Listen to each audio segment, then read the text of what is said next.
अल्लाह का शुक्र अदा करने लगे। आंखों में आंसू आ गए। ये खुशी के आंसू थे। मिस्र से गेहूं नावों में भरा गया। नावें नहर से गुजरी, लाल सागर पहुंची। वहां से जहाजों में लादा गया और फिर समुंदर पार करके अरब और मदीना तक पहुंचा। जब पहली बार गेहूं मदीना पहुंचा तो लोग खुशी से झूम उठे। गरीबों के घरों में खाना पहुंचा। बच्चे खुश हुए, औरतों की आंखें भर आई। लोग दुआएं देने लगे, अल्लाह उमर रजी अल्लाह अन्हु पर रहमत करे, जिन्होंने हमारी मुश्किल आसान की। नहर का असर: 1. मुसलमानों को खाना आसानी से मिलने लगा। 2. सफर का वक्त और खर्चा कम हो गया। 3.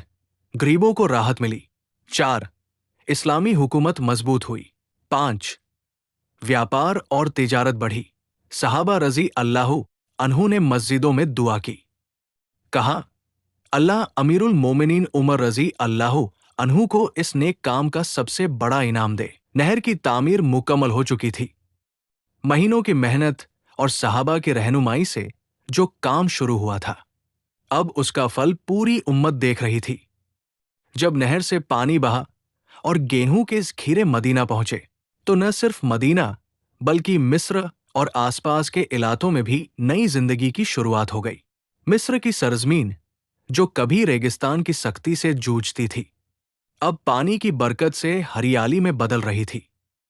खेतों में लहलहाती फसलें, खजूर के बाग, गेहूं और जौ की लहराती बालियां किसानों के चेहरे पर मुस्कान ला रही थी। वो मजदूर जो कभी भूख से परेशान थे, अब अपने हाथों की मेहनत पर गर्व महसूस कर रहे थे।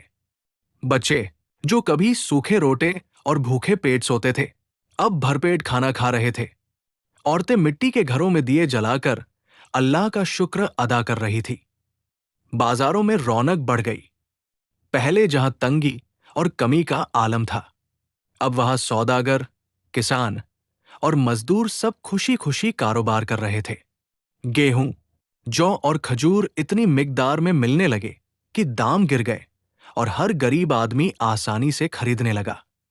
इस्लामी हुकूमत का असर अब सिर्फ मदीना तक सीमित नहीं था, बल्कि मिस्र, शाम और इराक तक फैल चुका था।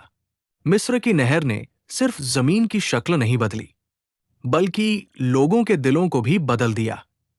जिन लोगों ने मिलकर इस काम को अंजाम दिया, वो अब एक दूसरे के और करीब आ गए। अमन और भाईचारे का माहौल बन गया।